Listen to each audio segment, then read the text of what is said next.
Hey, welcome everybody to Pick Up the Mic, Harvest Church's only official podcast as of now. And we have something special today. We have a guest with us.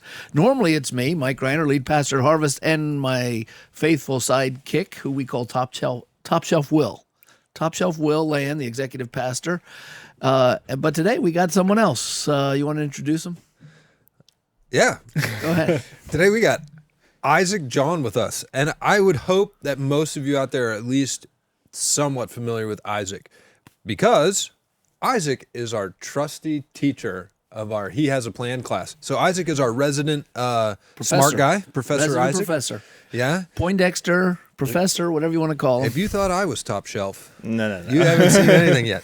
So Isaac is an elder of our church, so that means he's one of your pastors too. Currently, he's non-vocational pastor, which means he's not on payroll at the church. He actually works down at the local Christian school. But Isaac was actually part of our missionary team that went out to India, 1016 team. So he got forced back here by government fiat under the COVID and other stuff. things. He may have been. There's many factors that bring people off the field. They're personal, they're church, they're Christian. And everything said it's just time to come home. And so we don't just take it just as the government. We think the Lord It's was a great leading. story if you ever have 6 hours to listen to it. So we're happy to have him here. And actually, he and I both went to the same seminary, although you went there as a Bible college student, right? Yeah, undergrad. And I could even give a commercial for that. I'll tell you, I think I got a degree from two other institutions, but the one time in Columbia was by far the most spiritually impacting. Would you say something similar to the? Oh my goodness, yeah. I mean, I'm in seminary right now, sort of, and it is really valuable, but that laid probably the most important foundation for me. Yep. So if you're looking for a good school to go to, we both would recommend Columbia International University in South Carolina.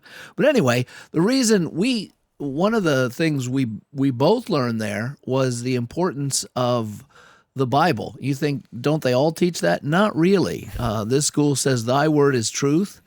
And though they're a mission school, all their focus is on learning to handle the word of God and letting it be the power that speaks and understanding it big picture. Well, the challenge we have as Americans was when you get saved, you go to church, you don't necessarily turn into a Bible scholar, and we don't force you into a yeshiva school. I mean, unfortunately, but and I'm not even sure how you do that. You can't say to people, okay, you join the church now, the next term you've got to join this school. So it can be hard in our busy lives to get Bible knowledge that's systematic. One person listens to this pastor on the radio, and that could be great and helpful. Another reads this Christian book, and another joins a Bible study on the book of Hebrews or Psalms. But to get a big picture of the Bible is necessary. So we decided as a church to do something different, take our community groups, and for just one semester, have a class on video on the entire story of the Bible. We call it He Has a Plan. And we've already recorded all the sessions, and we're right now, what week are we in? We just finished 4. 4 of 13? Yes. Yeah, there's 4 of 13. 13. 4 of 13. And by the way, if you're near here, you're more than welcome to come to a community group even now. You will not be lost. You might feel a little lost at first, but you won't be. This is the kind of class that you can enter in anywhere and really grasp. From this point, by the time you got to the end, you'd think, I got it. And so anyone in that class could catch you up in 5 minutes. Yes. And you say, well, if it's that easy, well, we learn by repetition to learn is to remember. So with all that said, how long are those class videos? About an hour. Yeah, 45 minutes, an hour. And I know some people are playing them on 1.25 speed. And I guess you talk too slow, but no. What I've been told. But no, just kidding. Well, he might. But let's say that this way in the positive. He talks slow enough to allow you, if you're, why would they do that? You'd say because they're trying to make sure they have more discussion time and whatnot. The whole point is you only get in so much learning. And Isaac is here because he's been asked to fill in some gaps and tell us some of the stuff we're missing, some of the knowledge that was left on the cutting room floor, as it was, because Easter eggs. I think is what they call them. What did we say we were going to call this? He has a plan B. Yeah. He has a plan B. This is deep cuts. We're doing he has a plan, deep I don't cuts. know if I like he has a plan B. No, Double entendre. the implications are. Just made us into open theists or something. But but okay, deep cut. So I'm going to let it go because right now and hand off to him. That's a very long introduction, the longest introduction we've ever had for anybody. Wow, You I'm just honored. won, and you're our third guest. Yeah, third guest. We pretty much said here we are, but you. So you have a list or whatever. Why don't you just jump? Well, let's before that, jump I in. just want to say how honored I am to be here. I couldn't sleep last night. I was so excited. So I spent all night making this.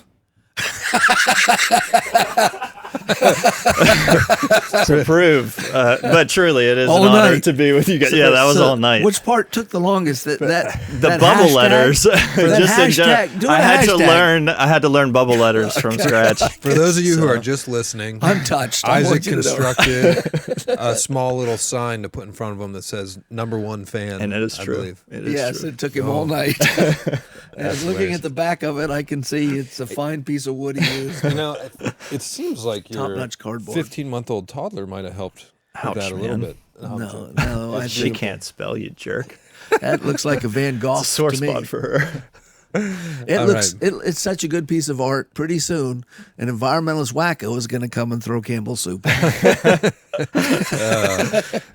Anyway, I would have colored it in if I had more time. Maybe that's a future cultural commentary. The throwing of Yes, soup on throwing priceless soup.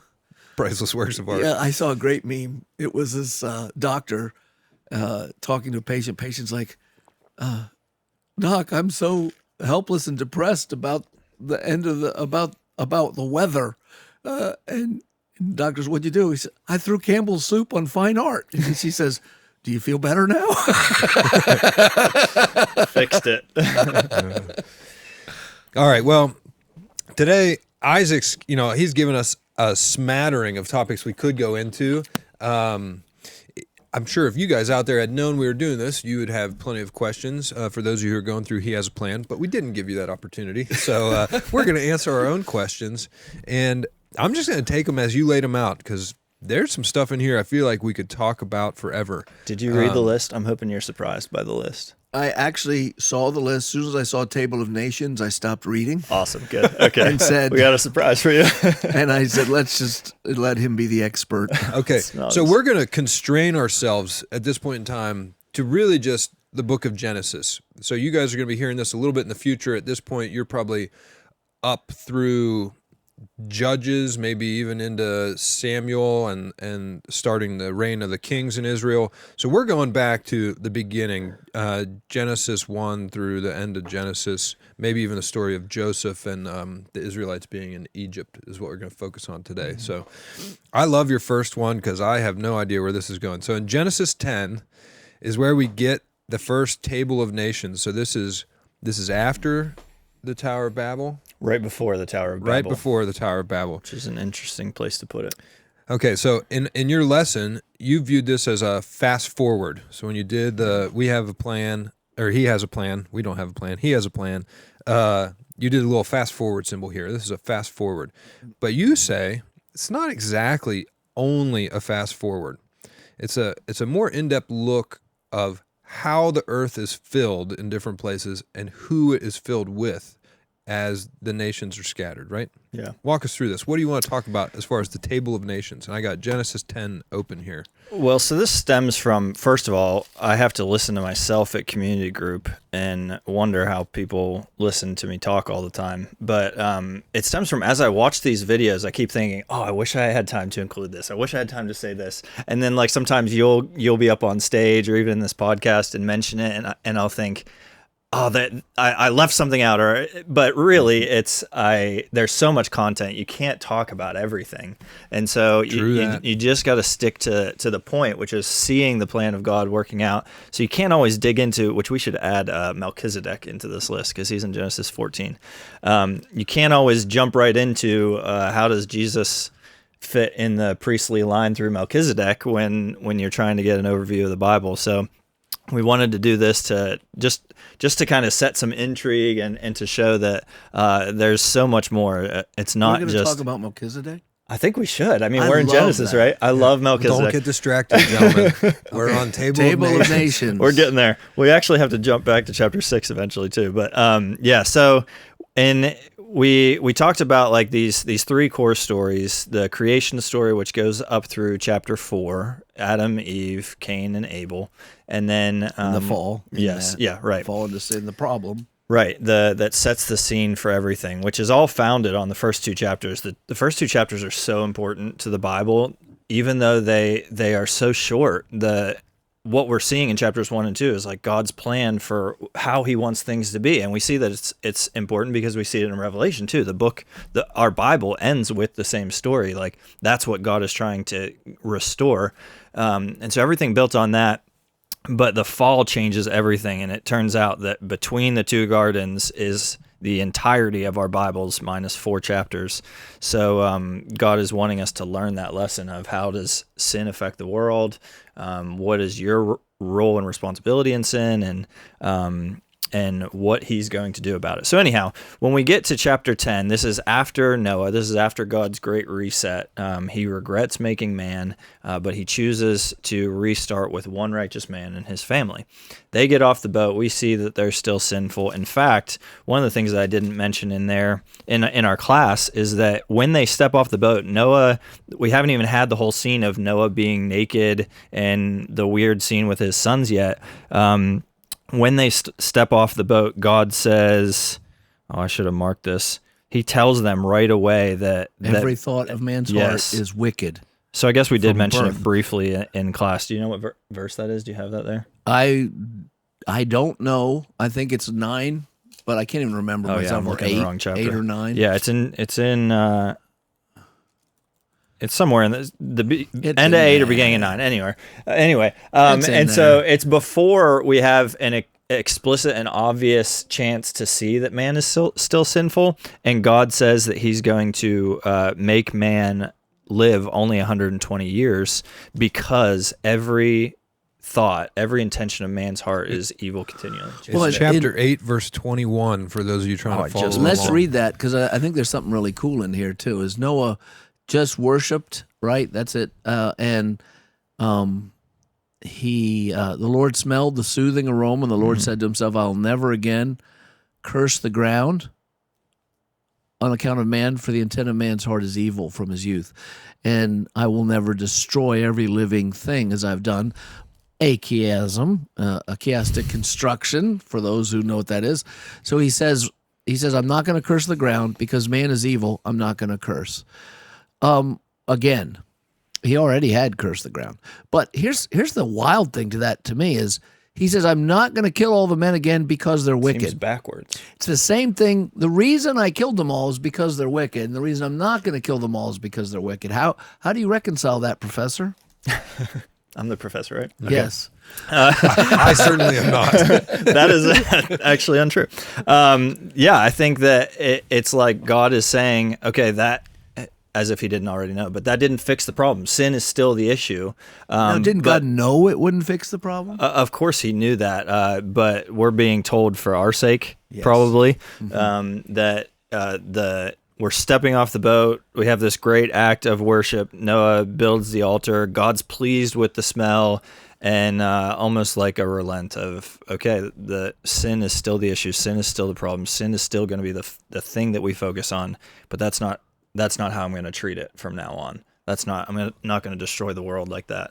And Peter will pick up that theme and say, yeah, He won't destroy it with water. He'll destroy it with fire. But the great thing is the mercy of God is seen in that. He says, while the earth remains, seed time and harvest, cold and heat, summer and winter, and day and night shall not cease. So if anyone tells you that they have a computer model that tells you that the seasons are going to go away, you tell them, I have something more reliable than a computer model. It actually is right. The seasons will be here until He says we're done. Okay, so let's go back to where you were going. So you're saying they got off the boat, and He promised not to kill us all again, which I'm thankful. Thank God. Yeah. And He's going to let us flourish on the earth and grow. Even though we're not going to live as long, we will be able to have children and a remainder on the earth. Then what? So then we have the story with Noah being naked and Ham dishonoring his father. Do you know what that was? I don't know what that was. I've heard it was just he looked at him, and that doesn't seem enough to me. I would agree. It doesn't seem enough. It's like a euphemism maybe for. Well, I wonder if knows? there's something between the lines of like he went back with his brothers and joked or something like that, like that. Mocked him, Yeah, something that we're not told. or something that we don't even want to think about. Yeah, Yeah, yikes. perverted. Yeah, So anyway, something happened there, and Ham. But here's what we do know: Ham did the wrong thing. yeah, and he gets cursed.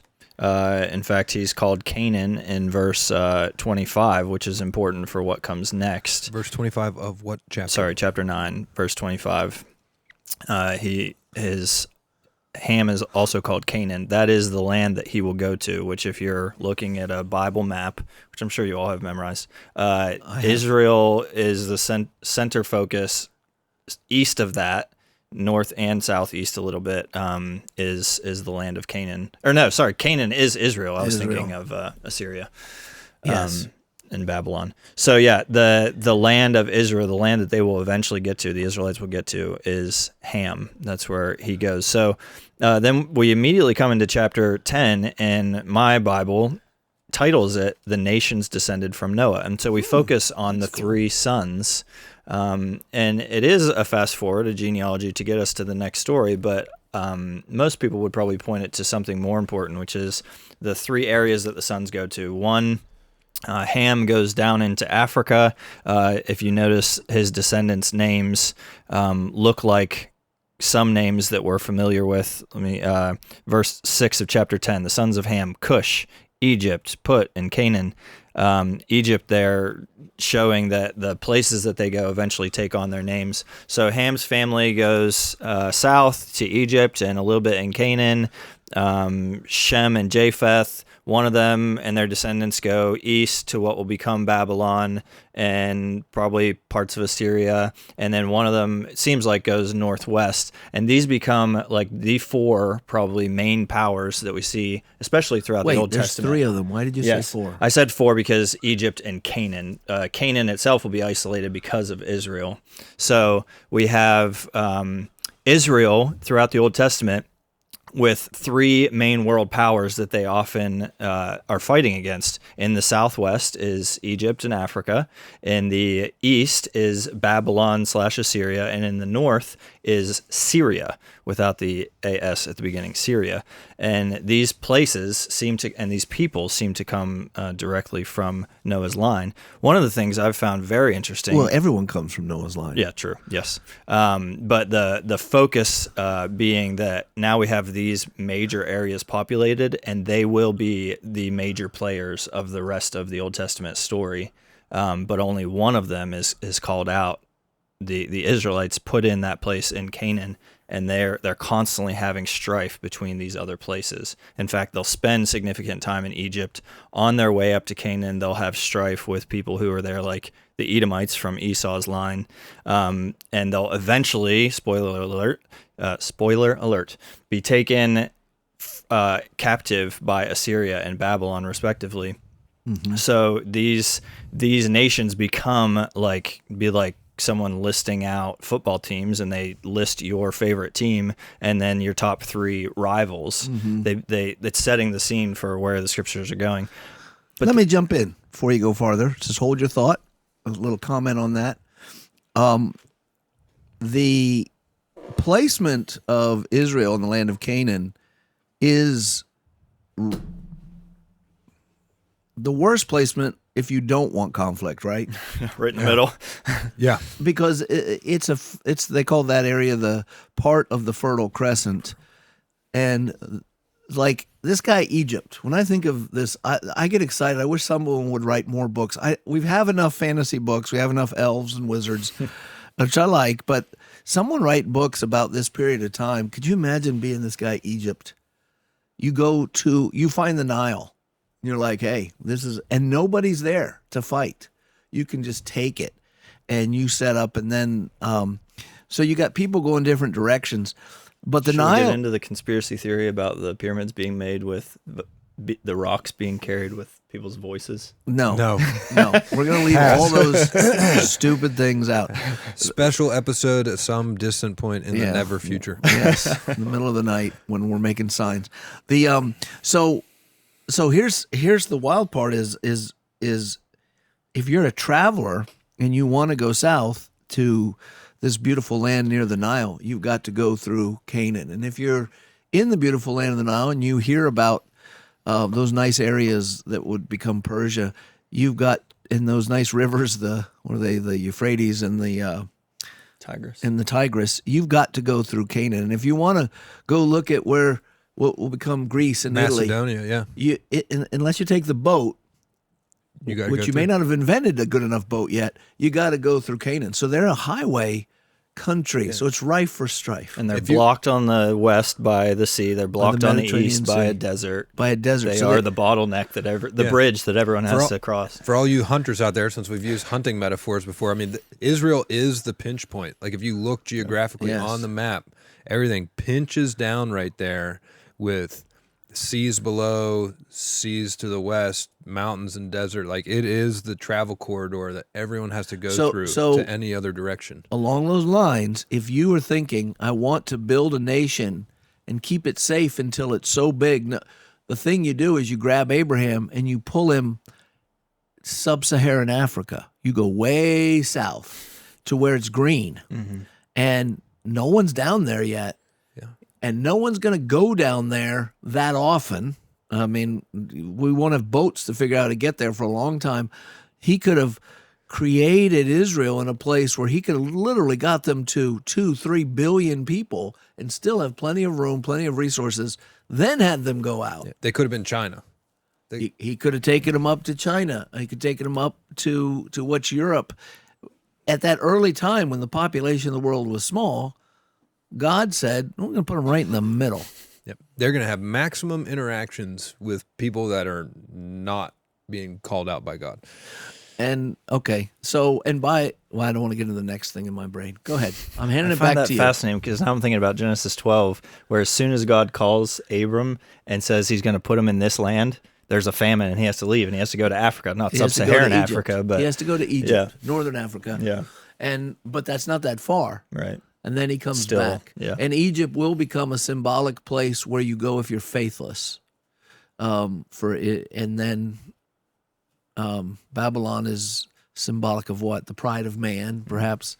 Anyway, go on. And there's something so interesting there, too. Just side note. It seems like in the Bible, the direction east is an indication of evil. So when Adam and Eve leave the garden, they go east. Babylon is represented by the east. It is a symbol of like straying from God. So apparently God lives in the west. But no, the west is not far west, but the west is a symbol of faithlessness. You got to stay right there in the middle. Right in the middle. Fight. Yeah, good point. Okay. Right there in the middle of the fight. You got to stay in the hot part. Anyway, go on. So I interrupted to do a little color on that. I hope everyone's excited about this geography talk because I'm loving it. Actually, the reason people aren't excited about geography, and the only reason I wasn't for 30 years of my life, is because no one makes it interesting. It's our job. It's our job to make it interesting. So go ahead. So we get to Genesis 10. It's this dispersion of the people. But one of the things that I wanted to add, and this is a theory, I don't feel I wouldn't die on this hill, but I think it's Luke when Jesus first sends out the 12. Luke 10. He first sends out the 12 disciples, and they are preaching and healing, and they come back in, and then after that, he sends out 72. Now, there's a textual variant where it's possible. Some people would argue that it's actually 70 people he's sending out, or 72. Right. And there's a lot of people I found that make the connection that. So you got to ask the question why. That's one of my favorite Bible application questions is why is this here? Why did God put this here? Why did he say this? Why are these details included? And so asking the question why 7 70 or 72. It's a 72 is a multiple of 12. Maybe there's something in there, but a lot of people will point back to Genesis 10 here and say there are 70 nations in this, what's often called the Table of Nations. And what it looks like is when Noah and his family land, now we have 70 nations that are spread out, and they make up the peoples of the world. And when Jesus steps onto the scene, he sends out a representative for each of those nations to go and proclaim to. So the 12 would be to the 12 tribes, the Jesus' job of rescuing the house of Israel. But then after they come back, he's sending out 70 or 72, because some people would say that there's 72 nations in this list, that Jesus is now showing that he is the savior of the world, not just of Israel. Well, that would be an Easter egg, wouldn't it? If it's true. Now you can't hinge much on that, but it's just fascinating. Yeah, that is a fascinating one, and I agree with you. I wouldn't die on that hill because there's no way to prove that. But it'll be cool when we get to heaven to find out if that is the Easter egg in there. That is a very interesting thought. I never For reference to study on your own, this is Luke chapter 10, verse 1 through 24-ish. It start of Luke chapter 10 is the Lord appointing 72 but others. He didn't. They were 70 Jews, or 72, and not representatives of 70 nations, just to be clear. Isaac is not saying that. He's saying there is a parallel here that is very interesting in the numbers. And that is interesting. Yeah. All right, cool. All right, where to next? Wait, we're done? That's Genesis 10. That was the thing I wanted to point to in Genesis 10. That was really, really interesting. Okay, now I'm going to Have you heard that before? The 70 thing? No. Oh, wow, I'm surprised. Well, or I heard it in class, took notes, and forgot I heard it. You know what's really funny is last week watching myself on video, I went, why did no one ever teach me that? Oh, apparently someone had, and I just taught myself it. I've totally forgotten some of the things that I said in that class. I know. This is why if you do go to seminary, get a laptop, take it in the classroom. I don't care if it bugs the people around you. You get more copious notes. I didn't even teach it that long ago. I've just forgotten so much. Yes, everything. You don't need to remember everything. You need to remember where to find it. Yeah. So here's an interesting thing, just for trouble, in an area where I'm not an expert. Okay, just to make trouble. We love speculation. Okay. I want to talk about skin color. You explicitly told me not to talk about that. Yeah, that's you. I want people generally like you. They can hate on me. They can say he's the idiot who said it instead of you. So tell us about the white supremacist, Mike. No, I didn't say don't talk about that. I said don't talk about the slave. Well, anyway. So they don't use this language today, but if you were to go to school in the 50s and learn about anthropology, they would tell you there were three basic varieties of mankind. Humanoids. Yes. Caucasians. They'd use this word. Negroes wasn't a bad word. And the other one is, I don't know how to say it right, whether it's Mongolian or Mongoloids. Mongoloid. And so that's three basic different physical features. Now, the same scientists would also say we all came from one woman, right? So there is a parallel in the science world to what the Bible is saying. If we all come from one woman, and scientists think she's from somewhere in North Africa, we know most likely either in what is modern day, Kuwait, or maybe up in Syria, because it's between two rivers we know of, where Eve was built, not born. Nevertheless, how did these two make Asians, blacks, and whites? And everyone's a combination of those, by the way. And this is not you don't have to be an expert. Everyone knows not everyone, those who study these things know that the reason why the American Indian looks somewhat like the Indian is because they traveled all the way down from Eskimo land, all the way down to the bottom of South America, all across North America. We called them Indians for a while. We really weren't that far off as far as the way they were colorized and looked. What we call Mexicans now really are a mix of Caucasians and Asians. And it seems like Ham and his wife had to have had more black genetic skin color than others. There are some say, no, they evolved like that over time. There was not sufficient time, even in any evolutionist's model, because we're literally talking thousands of years, not millions, to evolve a different skin pigment. So I'm trying to resist telling a joke because I'm going to get in trouble if I tell a joke. But I'm going to tell it anyway. Do it. So I had Cruz says he can cut it out. So I had a black friend, a Christian friend, and he says, I talked to God, and he said, why is my nose flatter than my white brother's? He says, so you can get the oxygen of Africa, and it's harder to breathe there. It's more humid and hot, not like up in the Scandinavian countries where they're always cold. And how come my skin is darker? Well, that way you won't get melanoma like your white friends and like white people or Asians. You're more resistant to the sun, and the sun is hot in Africa. How come my hair is not long and straight? This is because, well, in Africa, that would be more of a difficulty. Not only would it be hotter, it would be harder to care for in that situation than it is in a colder land. So because of Africa, and you have these features. And then he said, I have one more question, God, what is it? Why was I born in Ohio? Trying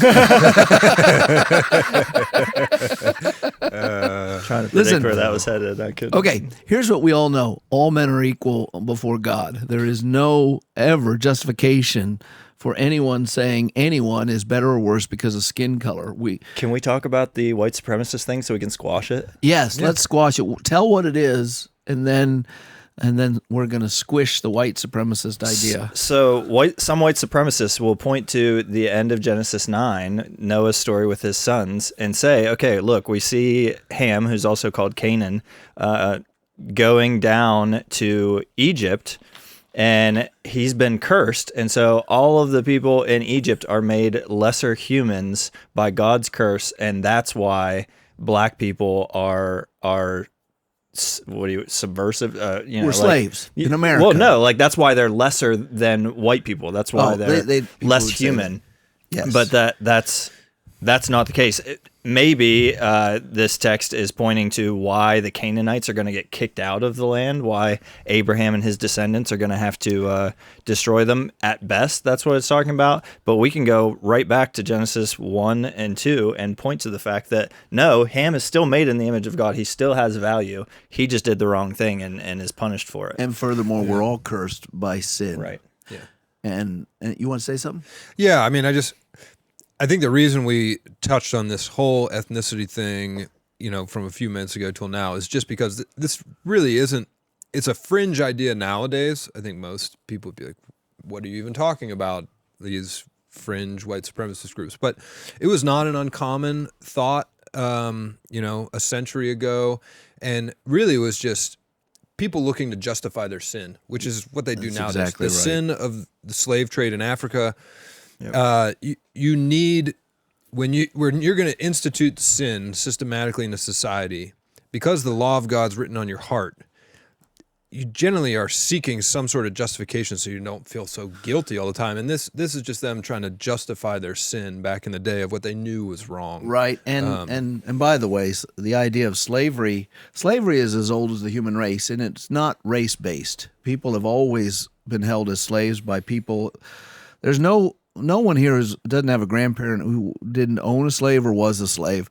No one on the globe. But during America being evangelical, there's a real push against slavery, and it really was evangelicalism in America and Britain that ended worldwide slave trades. So we're not the bad guys, as we've been told, even though slavery was really bad, and race-based the most bad because it defined people made in the image of God as lesser than other people. Yeah. So it was definitely an American evil, and America paid a very high price. 600,000 men shed their blood as an atonement for that sin. Even many who didn't own slaves, have slaves, or want slaves, both North and South, but that was the cost.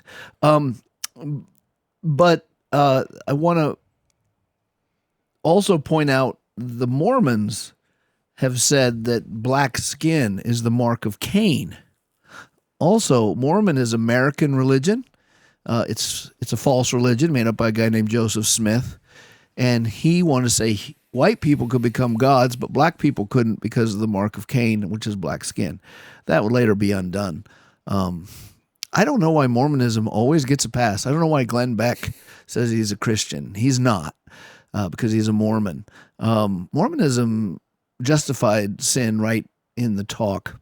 But anyway, so now we're talking about racism. Didn't mean to go there, but we ended up there somehow. But we want you to know that, listen, if you're made in the image of God, you're made in the image of God. God is never shown in the Bible. These people are lying. You cannot justify the curse of Ham is not the curse of all Ham's descendants. God says clearly in the prophet that if a man is sinful but his son is not, then his son will not have to be punished for his father's sin.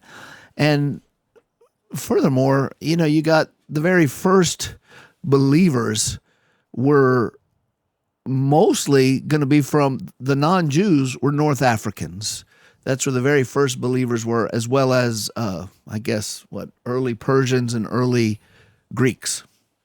So you had all three colors kind of in the represented early church. right from the start.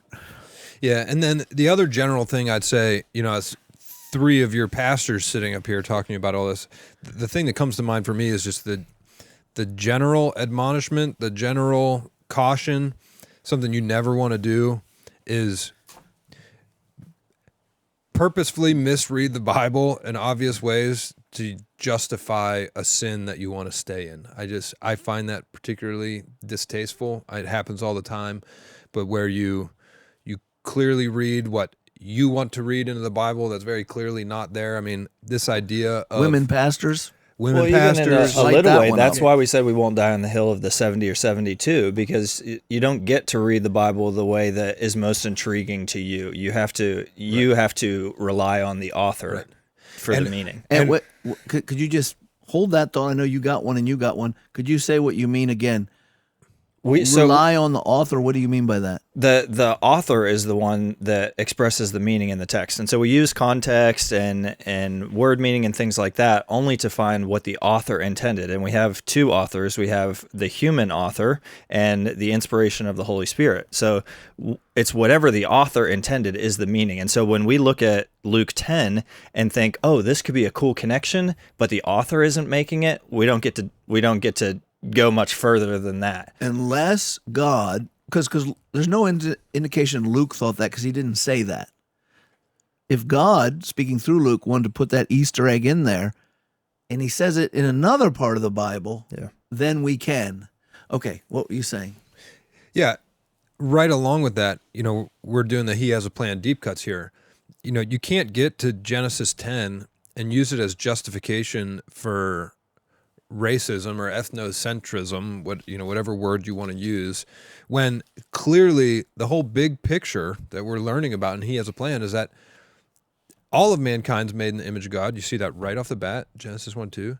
And the entire world is sinful and fallen. Like, even killing everybody with a flood didn't get rid of it. There's sin in the heart of everyone saved from the flood and thereafter. The only solution comes in Jesus. And there is none righteous, not one, right? So you don't see any differentiation in value before the Lord when it comes to mankind. It's just not in the Bible. Everybody's a sinner. Everybody's infinitely distant from the holy, holy, holy Lord God and needs the righteousness of Jesus to be back in communion with Him. And the blood of Christ makes us all brothers and sisters. In fact, the Bible explicitly says just exactly that. God tore down the dividing wall between Gentiles and Jews, and so that was the only division for the Jew. It wasn't black, white, and yellow, and then other things. It was Jew and everybody else, and that wall's been torn down. There is therefore no Jew or Greek, no slave or free, no male or female. That's not saying those distinctions were erased. The Bible certainly doesn't erase them in a practical sense, but simply to say when it comes to salvation, all are sons of God. all are children of God, male, female, slave free, rich, poor. It doesn't matter. And that's what's led to the liberation of the earth, really, what we call civilization. And so, yeah, we're all family now. And there is no pecking order based on anything. But that also has an application the other way. When you hear of how should you treat people, the issue is really partiality. This business of your grandfather owned slaves, so you owe me money is stupid. The only issue need is partiality. If you treat everyone as a human being the way you're supposed to treat everyone, I mean, the idea of racism is false. There's only one race. We read the Bible. How many races are there? One. Adam and Eve, who apparently all our pictures have them as white. But unless you go to a church that's predominantly black, they have black Adam and Eve. And it's like, I have Asian Adam I and haven't Eve. seen the Chinese Adam and Eve. I'm sure he's there. I have. We have all kinds of Adams and Eves. We can't have 6 Adam and Eves. We had just 2 Adam and Eves. 1 Adam and Eves. 1 Adam, 1 Eve. Math is hard. So there's no way. I was asking when we weren't recording, and Will, he gets into the science part and the DNA part. What the heck do these guys look like? I hope they didn't look like those people from Avatar, because those are some freaky looking people. No. Adam and Eve did not look like Avatar people. Tell me they didn't look like lizards, did they? But they had all our pigment in them. The best analogy I like, which is popular today amongst Christians as an analogy, is the idea of the wolf. They look like wolves. This is heresy, folks. Right here at Harvest Podcast. This is called an analogy. Adam and Eve look like wolves. Analogy. I just wanted to howl. Yeah, I think that was it. So nowadays we all get to see now. We'll go back to the wolves. Sorry. We all get to see now in our culture what we would use today as a term as interracial children or multiple ethnicities. Go back to the wolves. I'm getting there. Okay. I want to hear about the wolves. As multiple ethnicities have children over time, even over multiple generations, you get people that you can't really tell what ethnicity they are, and they end up with this. Generally, I personally find them very beautiful. They seem to get the best traits of all the ethnicities. It's like when Mike says he's Mexican, right? Yeah, no one believes and me. He doesn't by the look way, Mexican at all. I have a 23. So I would say Adam and Eve are like the ultimate. If you rewind, the perfect mix of all the ethnicities, right? Because they're the first 2 people. And if you want to imagine this, gospel according to Ken Ham, that's a joke. Inside. If you look at the wolf, all dogs, any dog you've ever seen your whole life, from a Dalmatian to a Mastiff to a Chihuahua to a Shih Tzu, language. Sorry, literally, we're gonna Bleep cut that that out. word out. you're not allowed to say not that. A curse word. Yes, it is. A poop zoo. That's better. They Cockazoo. literally are Cockazoo. They are all the same from a DNA standpoint as the wolf. Mankind, before our own eyes, took the wolf, and through selective breeding, can make a Chihuahua, a Labrador, a German Shepherd. Right. So that means that all of the character traits of the Chihuahua are in the wolf already. We're just drawing them out. So the wolf is the mix of all the dogs. And that's what Now, wait analogy. a minute. If you back only to have Adam and Eve. wolves, how do you draw them out? Easy. There had to be another kind Easy. of dog So to take go with a wolf. No, take the snout. So that means wolves can be born with a range of snout lengths. So in the wolf is information for short snouts and long snouts. And on average over time, you get a medium snout that you get in the wolf.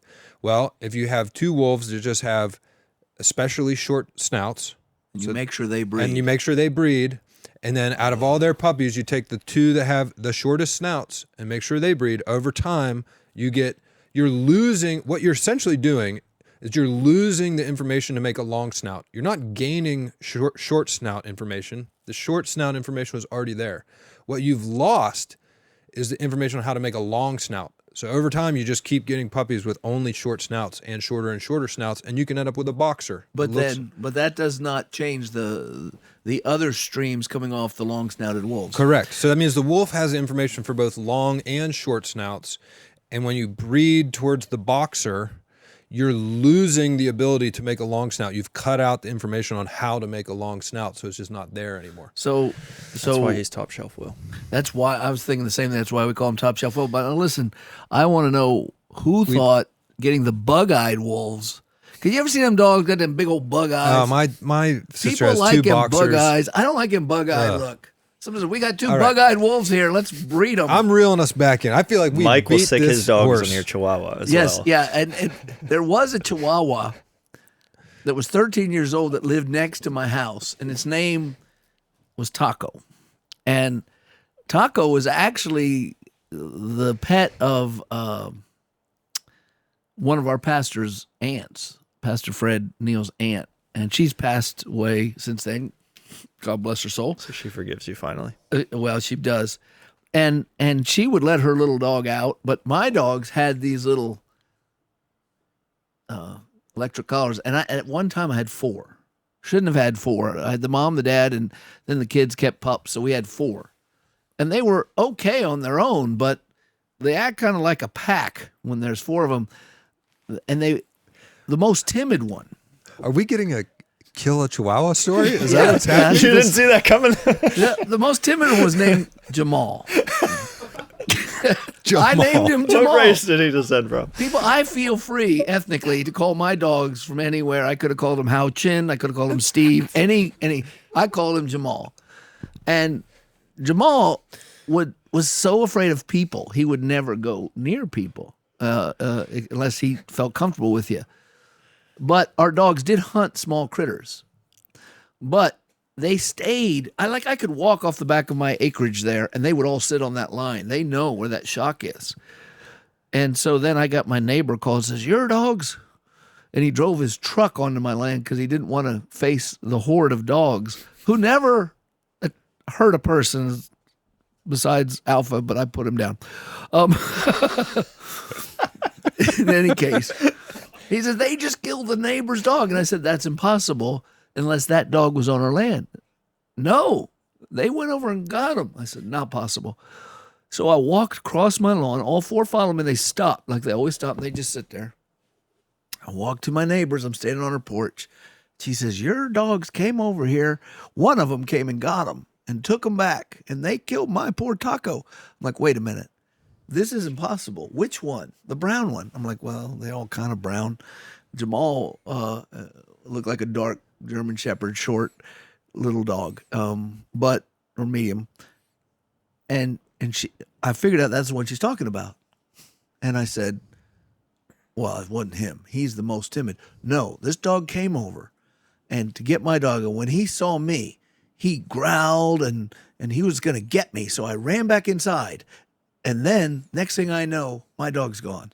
Now, knowing Jamal, he would not growl at her. He wouldn't. He'd be afraid of her. So he might take that dog back because he's afraid of her. But he wouldn't come because he had the electric collar. So I said, I appreciate what you're saying, but it must have been someone else's dog that moved him or he ran on his own. I saw him. Couldn't have been mine. They'd never leave. I'd never seen them leave. And as I'm standing talking to her on her back porch, here comes Jamal across her lawn looking around. I'm like, well, I guess he does. Apparently, he would take the shock. So he came over and he saw Taco there. And here's my theory. She came out and she was scared and went, ah! So he was scared and he ran and took Taco with him. And the other 3 dogs, upon meeting Taco, not realizing the wolf theory, thought he was some kind of critter, and they had themselves a little Mexican food. Poor Taco. If you didn't think we were going to get to dogs eating chihuahuas on a discussion of Genesis 10, you just don't know this church well. So his name was Taco. Well, he was 13 years old. He had to go sometime. Poor guy was ready. I'm going to forgave assume me. you made amends. And I said, I will was buy you forgiven. another Taco. dog. Dog, yeah. And she said, nah, actually, she's country folk, so she understands. She says, animals do what animals do. But she wasn't happy. Well, yeah. But I told her I'd buy another one. Okay. Oh, man. But I didn't. So that's Genesis 10, huh? That's Genesis 10. I don't have any one of those dogs anymore, by the way, for various reasons. You're We're not- going to go you're to a Mexican. less controversial topic.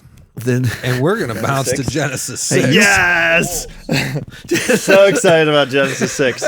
This is the one I wanted to be surprised. Do you want to kick it off? Yeah.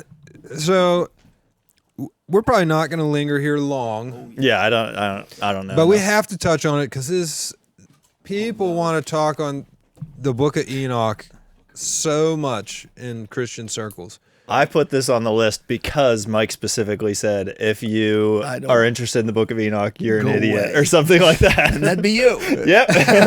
So And then they invited me here.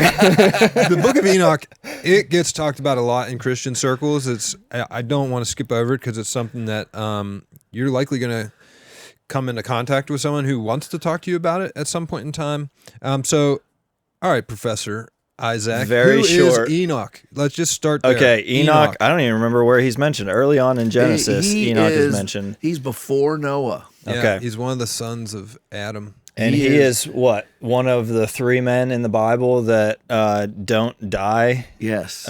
in the traditional way. He gets taken up into heaven, much like Elijah, who will come later. And so he kind of becomes like this like mythical. Enoch walked with God, in the King James, and he wasn't. And he And wasn't. he wasn't. Now, the way the So other cool. translations put it, he walked with God and God took him. But you got to like it. He walked with God and then he wasn't. And then he wasn't. And that's about all you get on Enoch. God Yeah. took him. He walked pleased with God. And God he's liked got him. his own sect of religion now. He's got his own book. He's Well, got a several book. books. Yeah. That would be Um, Enochian. There's Enochian magic. Yeah, There's- yeah. See, you guys have already gone down the road. Okay, So what okay, is- I'll be what brief. is the Book of No, Enoch? no, I don't mind you talking about it. I'm saying in your personal lives, you know too much about Enoch. Not enough, I would argue. Okay, so 2 things I would point out, maybe 3. One is that I suspect that Jesus would have been familiar with the Book of Enoch. It is outside of Scripture. It is not authoritative. It is not Scripture. But Jews put a lot of weight into the Book of Enoch, and there are several important reasons. One is Mount Hermon. Mount Hermon, I think, if I remember correctly, is in the northern part of Israel. And if you trace the use of mountains in the Bible, what you'll hopefully realize is that mountains were symbolic Wait, for many I've got to things. stop you before we go farther. Let's set this as a foundation. Enoch did not write Oh, yes, good. the Book of Enoch. Enoch, the Book of Let's Enoch came very separate late. those. It has nothing to do with the man named Enoch. That is exactly correct. Okay, why he gets the Sudan the fake pen name, I don't know. Well, I think it's probably because it's a book of origins. So, okay, back to the mountains thing. If you trace mountains in the Bible, they tend to be very symbolic for several different reasons, but probably the most prominent is that because of its structure, a mountain is viewed as the place where heaven meets earth. Because literally that's what it's doing. If you think of heavens as the sky, heaven meets earth. And so lots of parts of Revelation come on mountains. Moses receives the 10 Commandments on the mountain. Jesus teaches from mountaintops.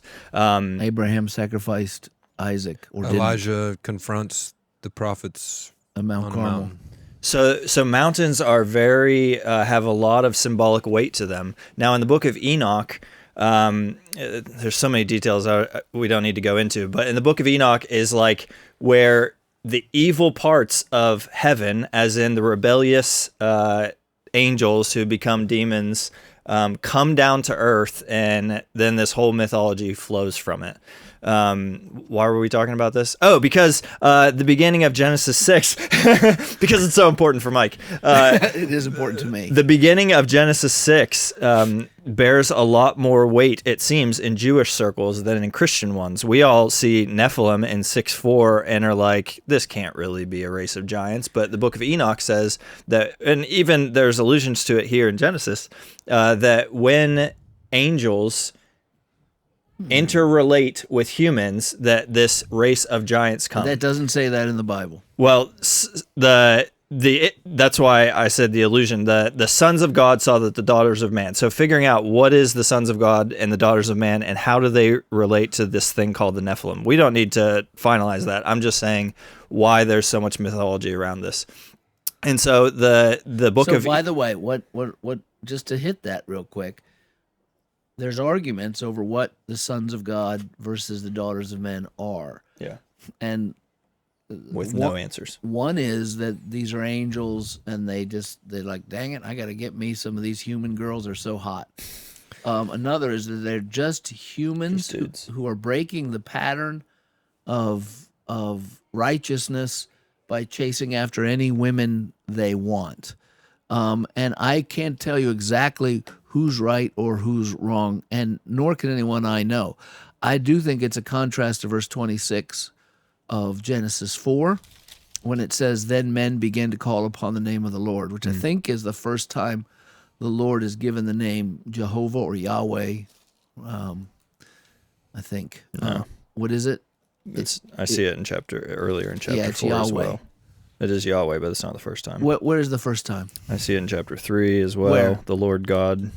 Where? 3:8. I'm just scrolling through quickly. Wait a minute. No, I'm not sure. 2:18. The Lord God. Wait a minute. 3:8. It says, yes. Then there was something else about. I'm going by memory, not study, but there was something unique about that presentation, and I can't remember what it was. So forget I said that. Thank you for being here and catching that, because I would have had to correct it later, or I just ignored it. Nevertheless, what is new at the end of 4 is this, then men began to call upon the name of the Lord. Yeah. And people argue, what is that? You will see as soon as Noah gets off the boat and he offers worship, that exact phrase comes up, he called upon the name of the Lord. It seems as if God is saying, from Adam come two kinds of men, the kind that call upon the name of the Lord and worship, and then the kind who run around with any woman they can find. You may not like that answer. That's the best I can do with why this sons of daughters were going after the sons of God, going after daughters of men. They bore children, and the Lord saw that the wickedness of man was great. Comes right after that. So we have two types of people, the kind who call upon the name of the Lord and the kind whose wickedness is so great they're going to bring the flood on. And the Nephilim were included here. They're not defined here. So I just want to give all that color commentary, and I'm going to hand the narrative back to you. And that's good. I would fall on the more mythological side, but I think that it's important to recognize that there are very plain, basic, possible answers. Anyhow, all of that to say... Well, whoever they gave birth to were children. They weren't angels. Right, yeah. And there's no reason to think angels can mate. In fact, there's reasons to think angels cannot mate, because Jesus says they cannot mate. Perhaps these are a different sort of angel, you could argue. So go on. The mythology around Enoch is that this section is actually as important as Genesis 3, the fall, because now we don't just have defiant humans, we have defiant divine beings rebelling against God, and that brings the flood. I think that's not quite true, even though I fall differently than the way you just defined the sons of God and daughters of men. Well, what do you think they are? I don't need to answer that here. I think it's just a tangent we don't want to go on. Well, I do think Are we doing it? Okay. I think that these are divine beings. Why? Because of just like the general context of the Nephilim being included. Why does he emphasize that Wait. The context, the Nephilim were included. What are the Nephilim? There's no the Jews that hold to this argument would suggest that this is a race of superior men. Look at the word just means big. Look at giants. The end of verse 4. These were the mighty men who were of old, so the they men were of big. renown. I have no idea who. Have you ever seen Jews. anyone from Samoa? Yeah, they're big. And have you ever seen any? I've never seen a 9 foot tall dude though. Have you ever seen Aborigines from? They're referenced in Numbers though when Joshua goes over, right? Yeah, there's Have a you ever lot of seen talk of Have you ever seen supernaturally Aborigines big humans from Australia? They're small, the pygmies. So you got pygmies, you got giant people. Yeah, but you're adding into the text that the word giant is even non-human here. There's no evidence. When you say the Jews, I'm not saying the Nephilim are non-human. Well, who is? The sons of God, I'm saying. And so they produced the Nephilim. Yes. So they were able to They're make a mongrel. So they were able to make human children. That's what I lean towards currently, yeah. So I you rarely talk about it, so thank you for making this public because I think it's so tangential, like it doesn't matter. Yes, and that is going to be important. I think we'll wrap that up. But I just want to challenge you and say you have zero biblical proof for that. Well, and I want to challenge you on purpose because I want to show anyone who's listening that the value of dialogue. One of the things I lost leaving seminary was people to tell me I was wrong. And then you have to be much more cautious when you teach, which is why you see Isaac saying, I don't even want to talk about it in front of you people, because he knows that it could cause more trouble than it's a distraction. It's a distraction. Yep. And so, but dialogue is the way out. And because that's the way humans learn. And I am open to being whatever, if God's word says, they're unicorns, I don't care. Whatever it says is true. But I don't think the sons of God I don't see any way you make that into, to call the humans the sons of God, there's two uses of the word generally. One is, three. One is reserved for Jesus. One is for those who believe in Jesus. And one is for those people God has made. So why couldn't these be people God has made? And there's nothing in the text. If there are some Jews who have read a book that was written 3 centuries before Christ, maybe, named Enoch, why the heck do we care what they say? Well, that carries no weight. I would add in the discussion that, so like when Jesus quotes, is it Psalm 110 when he says, I have called you gods. What's the? Do you know what I'm talking about? Thou art gods. Yeah. So like dealing with how can God call someone else gods, and tracing that idea through the little we know about what's being talked about there. But even then, Jesus says in the New Testament on that very text that he's talking about men, not gods. Yes, but he calls them gods is the challenge. He's talking to men, calling them gods. Yes, but what do we do with that? He is saying that fits the men who are listening to him at that moment. Mm-hmm. He's not talking about a separate race. No, I don't disagree with that. What I'm saying is there is a textual challenge between how can God call human beings gods? But they are humans. Yes. Okay, so then this could literally be sons of humans. You've just made my argument stronger. No. So you're giving me one more reason. No. This is Elohim. He calls them little gods, like lowercase g. But is you're how it telling would me that someone could be called a god who's a human.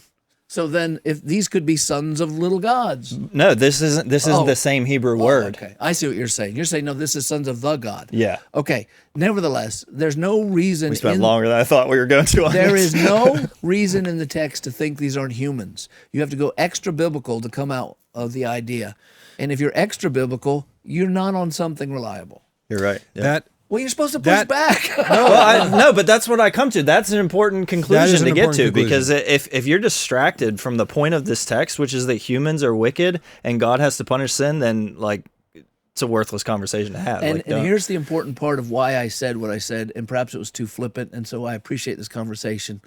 When I said I don't even want to hear about the book of Enoch, is the devil easily distracts many people who don't know their Bible. Right. Yep. But they want to read the book of Enoch. Yep. Because they're looking for what? Something more fascinating or interesting. Well, look at the Christians right now who are doing card reading. Introduce card reading into Christianity. You know about very this? Popular. Bethel Church. I've never heard it. What is this? Bethel Church started doing tarot cards. Yeah. You are joking. No. My wife has 2 friends from Texas that are devout Christians You are that now joking. have tarot reading services. Please don't tell me this. Insane. Devout Christian That is tarot literally reading. Satanism. Yeah. It's crazy. It's creeping in the church. And all it's over the exactly place. what you're saying. They're looking for something extra. They're, like Jesus is not satisfying enough. The scriptures are not satisfying enough. And so we take apart something small, and in So this case, they've gone. We think Gnosticism is an ancient religion. So Gnosticism, regardless of all its little ways it goes, in a nutshell, I would describe it like this: believing you can get secret knowledge somehow. That God has hidden something necessary from us. Right. And there's lots of different forms of Gnosticism, and there's historic in the way it goes. But believing I'm going to get it, for a while, everyone was talking, have you read the Gospel of Thomas? Why do I need to read the Gospel of Thomas? You got, It undoes Christianity. you got Thomas and Luke and Mark and John. They're all sitting there. They've all turned in their papers, and God says, Matthew, Mark, Luke, John, yours are good. Thomas, this sucks. B Not minus. you. And then everyone goes and picks up Thomas's. No, just kidding. There is no gospel of the Apostle Thomas. That is a pseudonym. The Jews would have, Pseudonymous. yes, they would do nailed it. pseudonymous writings. That's how you say it. Anyway, So wait, I gotta finish this. We cannot leave this unwrapped up. I love this conversation. So this issue is, I'm saying, don't get distracted. Here you have two people, hopefully you trust that we're trying to be good pastors to you. We're coming down on a different part, on a very controversial and disputed passage. But both of us agree that it becomes foolish speculation that can take you away from the truth if you start building doctrines on these things, right? And that's what we want to be careful of. Now Right. I'm done. because if you needed to know it for your salvation, there would be enough in there 66 to know books, it. people look to Jude and say, look at this quote from this extra biblical source. It's in that. He It's quotes the in book Jude. of Enoch, right? Right. So it's in Jude. So yeah, Jude is saying this is true. So you take that. People look at Paul as their argument when he is talking at Areopagus, Mars Hill, to the philosophers. He quotes a pagan poet. And there's people who say, therefore, we can look at pagan poetry and find the word of God.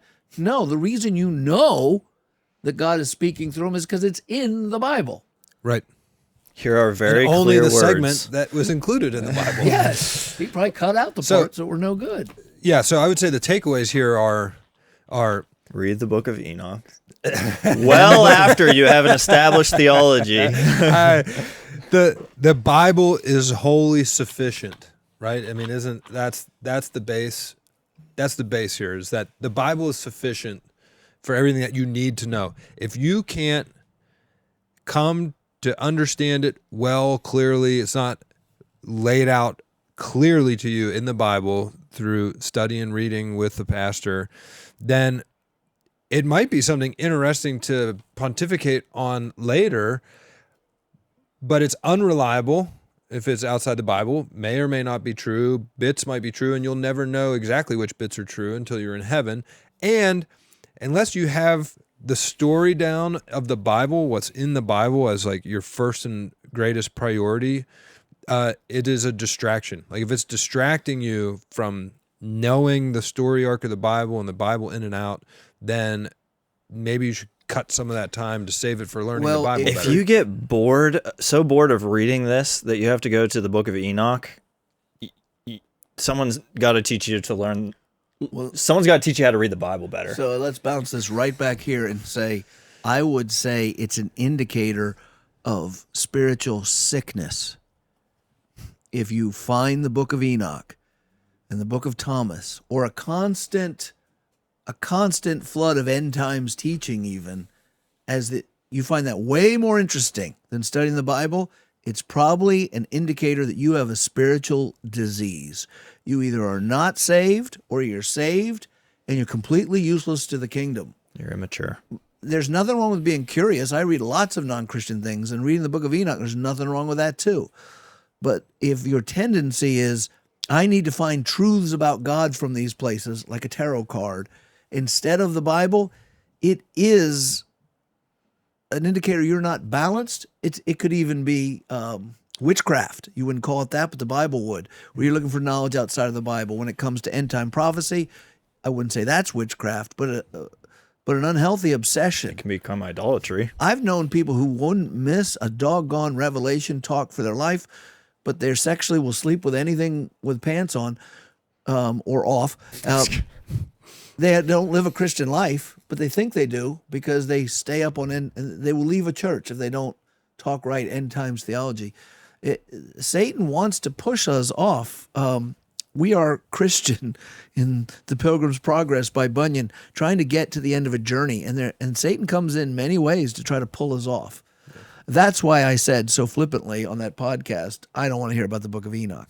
But now we've been talking about the Book of Enoch For longer than and I'm done with it. We got to where I think we needed to go, which is it's not necessarily a sin to read the Book of Enoch. Nothing It's wrong with it at everything in the proper ahead and read context. it. Right. Well, if I can tag on to that, I have to make a formal apology because in my one He Has a Plan class, I said that Moses floats down the river in a basket, which we do need to talk about Moses before this is done. But and that's because I watched The Prince of Egypt too many times as a kid before I ever read the story in the Bible, where his mother puts him in the reeds, and that's where Pharaoh's daughter picks him out. But that just points to, like, that's why I tell people not to watch The Chosen unless they have a good understanding of who Jesus is from the Gospels, because it is awesome supplemental material. Also because it's a man-made image of Jesus. Go on.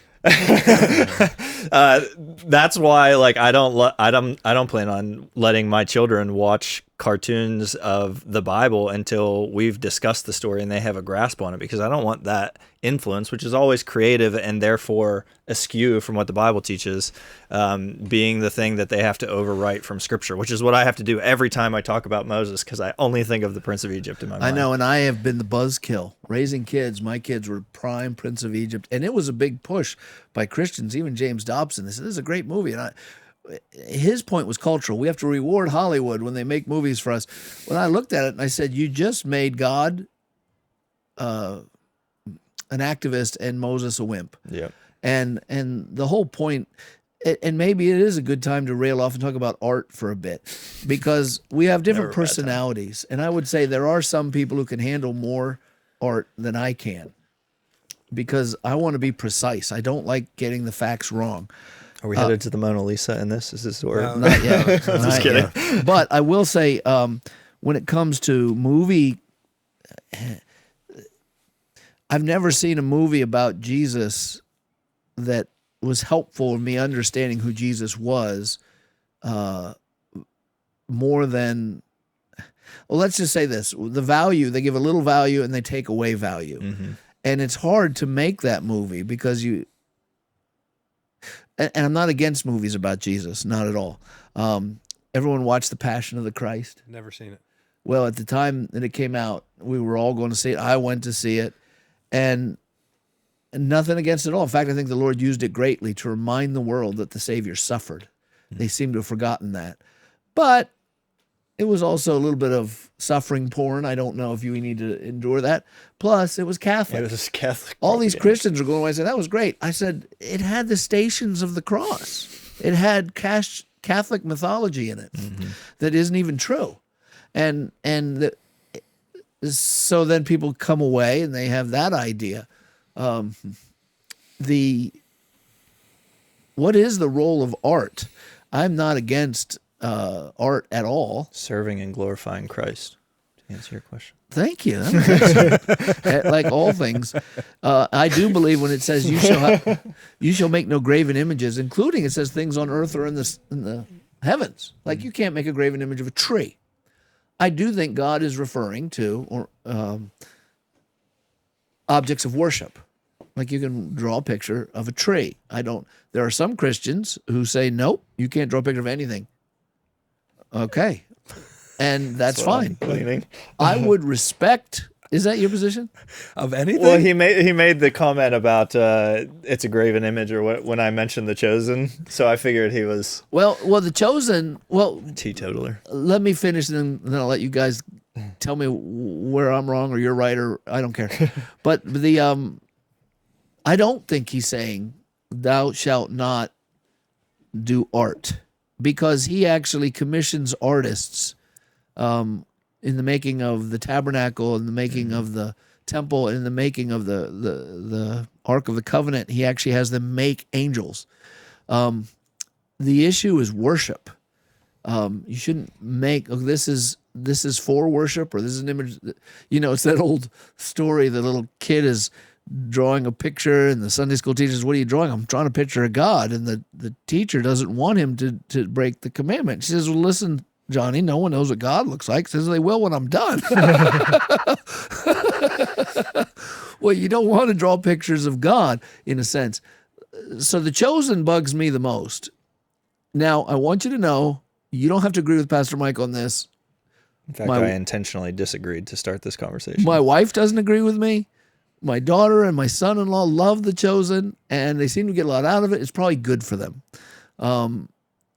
That's why I'm the pain in the butt. On this one, I'm the old man saying, "You kids, get off my lawn." But he's such a nice, friendly Jesus. That is true. But we don't really know Jesus was like that. And after a while, They the water guy, him down a little bit. the first season, he looks kind of, and I only watched a couple of shows, he looks kind of holy. But I imagine as time goes on, he just, it's like the Fonz was really cool when we first saw him. But after a while, I became a wimp. I don't know if that works for anybody but old people. You know who the Fonz is. But I used to watch the reruns. yeah, so Jesus becomes that actor. And That's my problem with it. okay, so Yeah. I'm not fixing this problem, and I'm gonna. If you're looking for me to close this one up like I did, I'm not gonna close it up. You're gonna have to use your own conscience and mind to figure out art. Let's move on. We got so much to talk about. We'll have you back again. Don't kill something when we're on. Keep going. Yeah, I don't want to kill this. So I'm reading Exodus 20, right in front of me. So the 10 Commandments, and I do believe that the commandment is about worship, not necessarily just about art. Because as you just stated from memory, it's about carving or making a likeness of anything known in heaven, on earth, in the water, under the earth, that you should then bow down to or serve them, right? So it seems to be predominantly about worship, not just making a painting. But my problem with The Chosen was less about graven image, more as I watched the first and second season, I did think I got stuff out of it. It helped me in a few ways. But over time, it's very difficult, if you're a big fan, to all of a sudden not picture him. Just not have that dude be Jesus in your head. And that ain't Jesus. And Jim Caviezel is. Jim Caviezel is Jesus, and we all know Jesus. that. We all know it. So I would say for either one of them, right? And it was walking a fine line for me where I started noticing, like, the more we were watching it, I just couldn't get him out of my head. Like, he was Jesus, and he ain't Jesus. I don't even think he's got great theology. What would you say is the best Jesus movie you've ever seen? Or you thought, by that I mean you found it most helpful. It didn't hurt you at all, and you thought, this is good. Charlton Heston. Charlton Heston wasn't Jesus. Jesus wasn't. That's my whole point. I don't know that I've seen another Jesus We're movie. moving on to Christophanies. I would say The Passion of the Christ, for the sake of taking the time to reflect on what each of those moments of suffering was like. Like, man, thinking about the flesh being ripped off of his back, and then considering the rest of Scripture, like Yahweh creating his people, making these things beautiful, that he would step down into this story and subject himself to something like that. And we went at him like a bunch of demons. Yeah, like I love stories where the Equalizer with Denzel, not the remake, because he's like Equalizer 3 was awesome. You start the movie and you're like, here's this old dude, he's cool, he's smart, but that's about it. Watch. Until the Russians show up, and then there's this big reveal. He's this amazing dude that kills people, and like that's what Jesus should have done. And now I'm watching my Savior on a screen, taking the beating that he did not deserve, and just sitting there. You're watching a dude pretend to be your Savior. He is not your Savior on a screen. So my favorite But I'm almost in but tears. In that and sentence, Top Shelf Will is in that sentence right correcting there is somewhat part of the problem. Like it's benefit and cost, just like you were saying. Well, like, you got little kids who do Christmas reenactments. I love those. I don't think they run into that danger. No one expects kids to get it right, and no one thinks Jesus was 5. Well, when they do little plays and stuff. Right.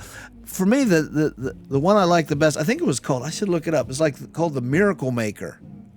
Never even heard of that. And, oh man, it's probably I think it's called that. Let me look this up. Miracle Maker movie. See if that's it. Nah, didn't come up right there. Miracle Worker. Miracle Worker movie. Well, whatever it was a claymation kind of thing. It was a cartoon. oh, that's cool. Which like one was claymation. it? I'll try to find it. But what I liked about it was it seemed like a very human Jesus, and a compassionate Jesus. But I didn't walk away thinking he was made of clay. So, right when I watched The Chosen, the few that I watched, he goes to the shore where he has to have the great catch of fish because to get on the boat. Not enough people. There was like 12, 20 people there. Yeah. There should have been, can't you hire extras? Give them $10 and lunch and just, sit on the shore. Then they were always traveling around, and Mary Magdalene running around with them? And she was kind of bossy, but they looked like the doggone, what do you call them little blue dudes? The Smurfs. All dudes and one chick. It's Mary's like my favorite on that show. traveling Smurfs. And plus, the Bible says Jesus had no stately form or majesty that we should look on him. And he is a Jew. People say, well, he was black because he was a Jew. I don't know how Jews were black 2,000 years ago and turned white in 2,000 years. Go back to Don't the get wolves. sidetracked. Well, what I would say is, and people also say, well, Jesus, I agree he wasn't blonde hair, blue eyed, and say they want him to be handsome like Jim Caviezel. It said he had no stately form. I think he looked like Steven Spielberg or Woody Allen. I mean, Woody Allen. Who would want to look at Woody Allen as Jesus? Zippo. If you don't know who Woody Allen is, look him up. It's people don't even know. Richard Dreyfuss. Richard Dreyfuss. Does anyone want Richard Dreyfuss, the guy from Jaws, right? The guy with the glasses, to be Jesus? No. Who says he didn't? It says he had no stately form that we should look upon him. Well, you got these guys. Jim Caviezel looks like he could be a pretty tough equalizer kind of Jesus. And if you saw Woody Allen up there and The getting Chosen, beaten, he's by far like the tallest, super handsome, biggest, handsomest dude of the crew. Yeah. So anyway, okay. I want to move us along. How'd you let us get so far afield? It's fun. You let the dogs off the leash. Let them wander a little bit. Wolves. No chihuahuas or bug-eyed dogs here, baby. All right, so we want to touch on one more thing because our honored guest today, he's on a limited time scale. He's got to get back to school. He is a true professor They don't even because he know I'm teaches gone. little scholars. He is, yeah. He's the assistant principal of Grace Christian School. yeah, And so he's he- got to get back there or we're going to get him fired. All right, so I love this. I want to see where you're going with this. The strong textual connection between Moses and Genesis 1 through 11, specifically chapters 1 and 2, we're talking about creation and special creation, and then chapter 6, which is what we just got into with the Nephilim. So, what is the connection between Moses and the early chapters of Genesis, and why is that? Okay, so we start the book of Exodus, and we have this summary statement to remind us that we are a part of the promise to Abraham because we have it starting to be fulfilled. So this is Exodus 1? Exodus 1, yeah, verses 1 through 7. So all the 12 tribes are listed. We're reminded that they're in Egypt. There are 70 people in Jacob's family when they show up in Egypt. Joseph dies, the generation is gone. And what we talked about in class is there's 5 markers pointing us to we're getting to the fulfillment of the promise. They're fruitful, they increase greatly, they multiply, grew exceedingly strong, and the land is filled with them. there's maybe some similarities there between some of the genealogies we saw, but really this is a marker meant to remind us where we are in the story. Let's think back to Genesis 1 and 2. God creates each of the things in the day, and he steps back each day, and what's he say? It is good. It is good. So I'm doing a study in Exodus right now with some of my staff, leadership principles for Moses. It's so much fun. But we come to chapter 2 in Exodus, and we have this genocide of the boys, the infanticide. Pharaoh's trying to get rid of all the Jewish boys. Wait. How did the "it is good" go with chapter 1? It's chapter 2. I'm gonna show you. Okay. And so they, chapter 2, verse 2, the woman conceived and bore a son. When she saw that he was a fine child, she hid him for 3 months. So here's my application question. Hid, not hit. Yeah, hid. Sorry. Thank you. Did I say hit? No, I'm losing it now. No, it's not your fault. It sounded like hit. She hid him for 3 months. I'm wailing bad on Moses at articulating. for 3 months. So why is verse 2 in there? A woman conceived That's the question I always ask. Why? The woman, because you're thinking the woman conceived and bore a son and saw that he was beautiful, whereas when Eve had Cain, she said, "I've born a man child of the Lord." Is that it? Okay, so we have birth from a woman. That's important because we're looking for a snake crusher to be born of Eve's offspring. Okay. But why the details? Why does it matter? Like if he was an ugly child, would his parents have let him be thrown in the Nile? Why the mention of a fine child or a beautiful child? Why the mention of 3 months? In fact, Hebrews 11 uses these same details. They saw that he was beautiful and they hid him for 3 months. Why those details? So I look up this word. Any thoughts before I keep going? No, please. This is my secret only knowledge. thought is, this is why he's Professor Isaac. I mean, you want to learn how to read the Bible. Here we go. The word fine, the beautiful child, Yeah. child, tov, which means, Mike, I can't remember. good. It's the same word Catch me that on God Greek. says in Genesis 1 and 2. He steps back each day and says, "It is tov. It is good." Oh, it is good. So Moses' mother conceives a child and says, "He's good." And so we have this echo of Genesis 1 and 2 that there's a reason that this baby has been saved, and it's because he's God's creation. At first, if you read it, it's almost like they're trying to convince us that he deserves to be saved, but that's not the case. She mimics God and sees that her son is good. He's a good creation. He's God's image bearer. Now, why? It's also in Acts 7:20. Yeah, It was Stephen's at this time speech. that Moses was born, and he was lovely in the sight of God, and he was nurtured. So that is obviously so important. It gets quoted twice in the New Testament. It's a detail I never thought about. So we have a strange detail there. The very next verse, she could no longer hide him. She puts him in a basket made of bulrushes. I haven't had time to look up all these things, but Tar and pitch. the first one that stands out to me, basket.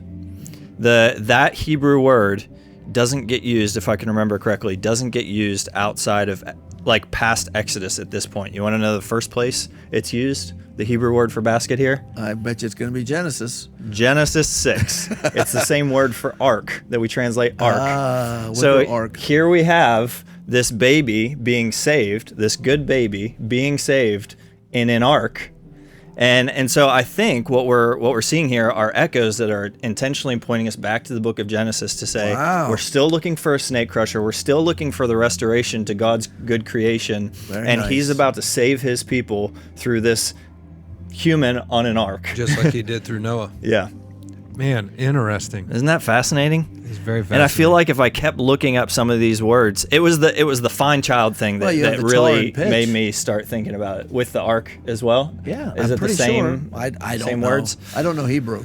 But so yeah, if that's the case, this thing even looks like the ark. It's sealed with the tar to make it waterproof, and yeah. So, and there are a surprising amount of connections like that throughout the scriptures. Even the fact, probably a really obvious one to most people, is that the plagues in Egypt, or the plagues that God uses to convince Pharaoh to let his people go to show his power over Pharaoh, are completely mimicked in the book of Revelation. And so you have to ask these questions: why either God is copywriting himself, or John has an unoriginal vision in the book of Revelation, or God is trying to teach us something through these connections. Like he's showing his power over the nations, and he's about to rescue his people. And like these snapshots that jump back and forth are intentional. They're trying to get us to see that he has a plan. No, that it's one story. Yeah. It's one story from beginning to end. And they're so connected and they're so interwoven. And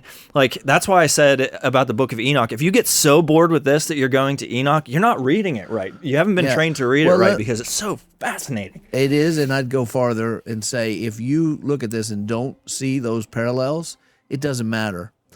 And the reason I say that is because even then you could say, well, I don't see the things that Isaac sees. Well, he's laying some stuff down that I never saw, and I'm 60, and I've never found the Bible to be boring.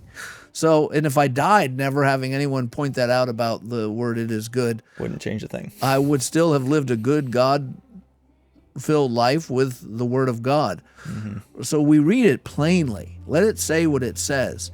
That's why this is the bonus episode. This is the bonus episode. Let it say what it says. There's even possibilities that he's seeing things that aren't there, right? Yep.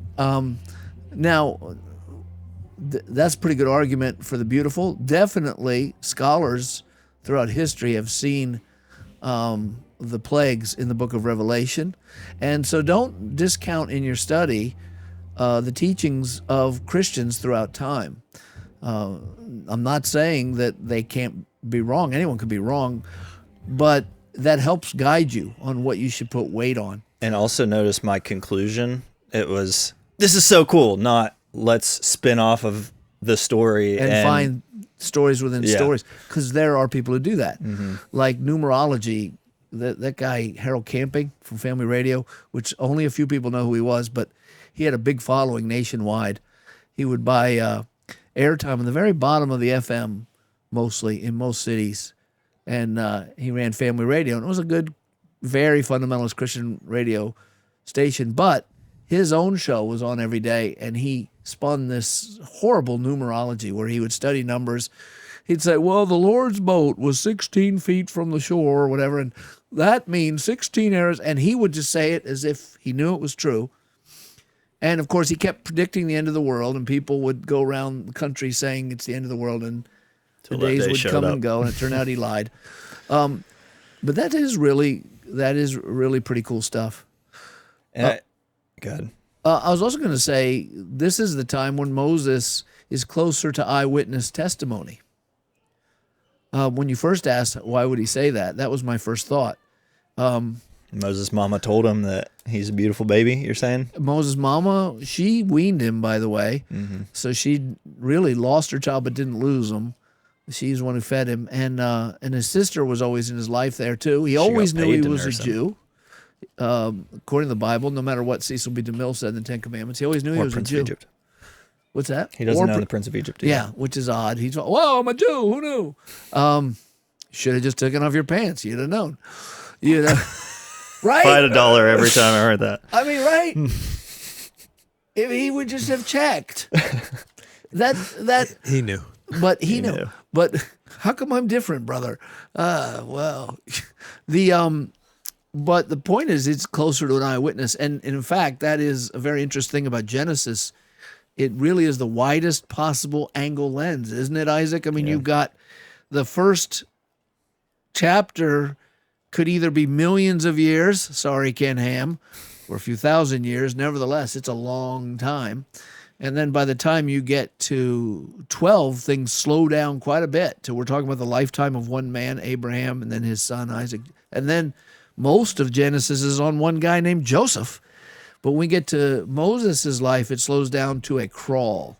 All the rest of the books are about the life of one man, which kind of points to Mosaic authorship. He's closer to the knowledge of his own life because he's an eyewitness.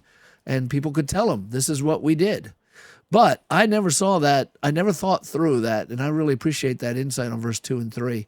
And it was really just from asking the question, why do we keep being told that he was a pretty baby? And twice in New Testament. In the New Testament, yeah. So that's worth exploring. That really is interesting. Which, if I can advocate for I mean, the the question ark. why. all Definitely over saved again. by the ark, Yeah.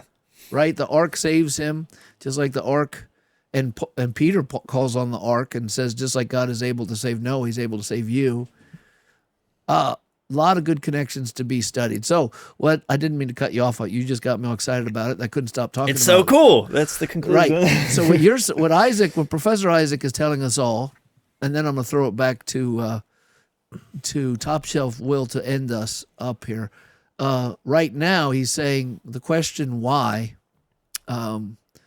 is how he uses to get into a lot of study, and that's good. You can't always get the answer, but it's good to ask. One last quick example that we were going to talk about is Genesis 37. Genesis 37 is the beginning of Joseph's story, right? We get the bit about the dreams, and then in Yes. chapter 38, we get a story about Judah and Tamar. Judah's inappropriate relationship with his daughter-in-law. And then the rest of the book is Joseph's story, essentially. So the question, why would we start a story of Joseph and interrupt it? Yes. And I think one of the reasons is that we have a very clear contrast between the character of Joseph And Judah. Yeah, his brother. And Judah, this sin he does ends up being a grandfather of Jesus, Yep. which is another thing to get into later. And I think he's a Mexican because I'm pretty sure his name is Perez. He's the first Mexican in the Bible. He's the grandparent of Jesus. And we're back to Mexicans.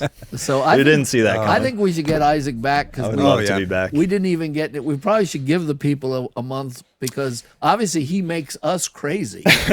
We were much more respectable till he came on. it was Now a- he looks like it's the grown up underrated. in It the was a room. short drive. It was a short drive. He looks like the grown up in the room, and we look like the children. Well, hey, we love you all out there. I am imagining today was profitable and I hope so. and should spark many questions. So, And we're always confusion. a little bit back in time from when you guys see this, about a week or so. So you'll see this soon. You'll be further along, and he you has a can't plan. say you'll see this soon. They just saw it.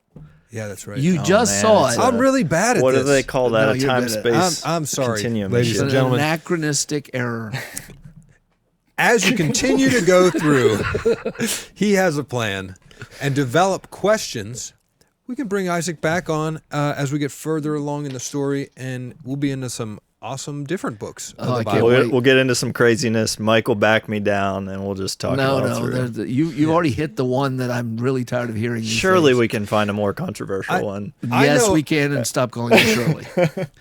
I know what today made me think of, and I hope all of you out there had the same thought, is just how Mexican dogs. thankful I am to be in this mix of brothers and sisters with all you guys out there, these guys here, that we If have I these can be types of totally people honest, we can talk like, about. you guys are my heroes. I'm not joking. I'm not joking. Like to sit in with you guys is such an honor for me. I love you guys both so much. So Well, I'm it glad is to be here. mutual. Now let's get out of here before it starts looking like a women's retreat. I knew Mike was going to be the Can't one. take it. He's crying over here. It's not on camera, but he's weeping. See you, everybody. Bye-bye.